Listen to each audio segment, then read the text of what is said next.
Hi, this is Gary with MacMost.com. In today's episode, let me show you how to use and customize the Mac Color Picker.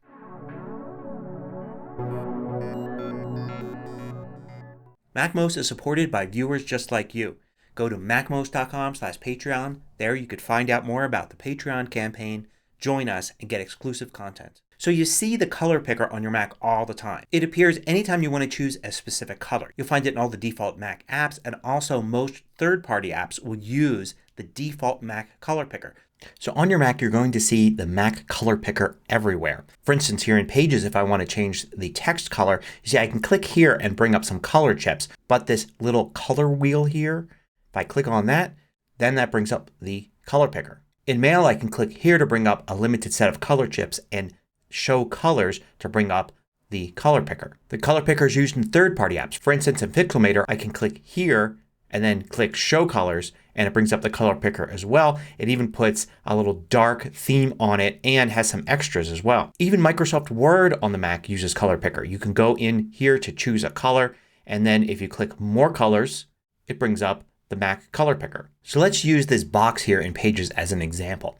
If you look at Fill here in the right sidebar, expand it, you can see the colors here and you can click the color wheel to bring up the color picker. Now there are 5 different tabs by default in the color picker. The first one is the color wheel and you can click anywhere in this wheel to set a color. You can also click and drag around. This slider here sets the brightness. So if you set it all the way to the right the entire color wheel becomes black. All the way to the left and it's full bright colors. You can also set the opacity because this element can be semi-transparent. The next tab here shows color sliders and you have several different sets of sliders you can show. So we'll start with looking at red, green, and blue sliders and you can set the value for each one of these colors. This is also handy if you ever use hex colors, which you see commonly if you're a web developer. So you could set the hex color directly here. You can also switch to cyan, magenta, yellow, and black, or hue, saturation, and brightness and set an angle for the hue and percentages for saturation and brightness. You could also go to grayscale just to pick a gray color as a percentage. I'm going to skip to the last one here, which is probably the simplest way to pick a color. It's just a box of pencils and you can click on the pencil to choose a specific color. This is the quick and easy way when you don't really want something specific. You just want to go with a red or a brown or a blue or something like that. Now before we get to these other 2 tabs, let me show you how all the elements at the bottom work. So we'll go back to the color wheel here. If you find a color that you like and you think you're going to be using it in several elements throughout your document, instead of having to find it each time, you can go to the color chip here to the bottom left. This will show you the current color that's chosen. You can drag and drop from there over into these little color chips on the right. So you can see now I've got 3 colors in it. I can click on one of these to change the current color to any one of those. I can drag these around to reorder them. And also I can use this little eyedropper tool here. Select that and now I get this special tool and I can select any color anywhere on the screen.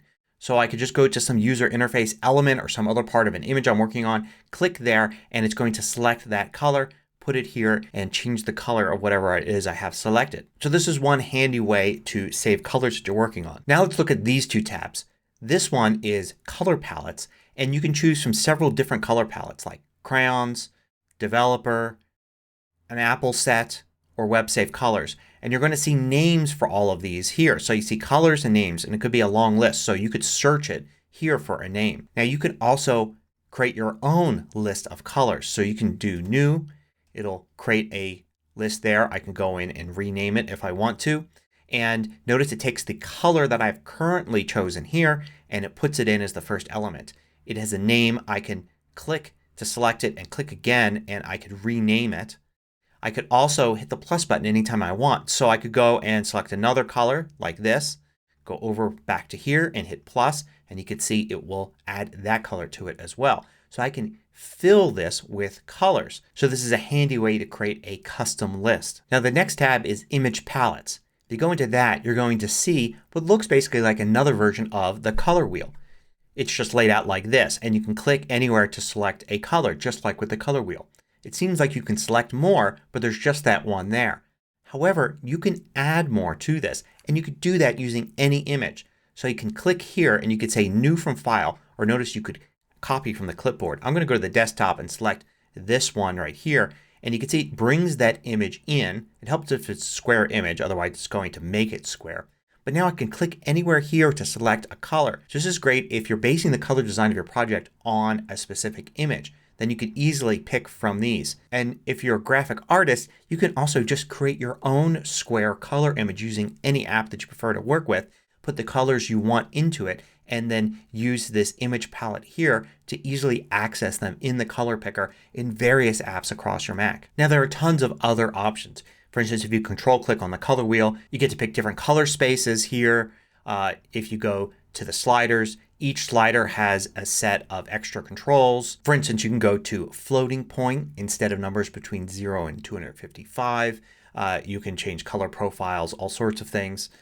Each one of these has its own set. And here's 2 power user tips. If you've created your own color palette, like this one's just called unnamed here, you could actually find it if you go to the Finder and choose Go, hold the Option key down and choose Library. Then look under Colors and you'll see it. It's a .clr file. So you can share that with somebody else if you're both working on the same project and want to use the same set of colors. Also sometimes you'll find CLR files online and you can bring them in. You don't need to do anything in the Finder for that. You can just go in here and there's an Open command and you can select the file. As a Mac user, you're going to see the color picker all the time.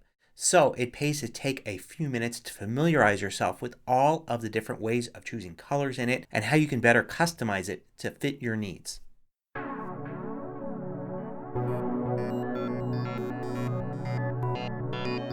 I publish new tutorials every weekday. Hit the subscribe button so you don't miss out. Then hit the little bell icon to get notifications for each new tutorial.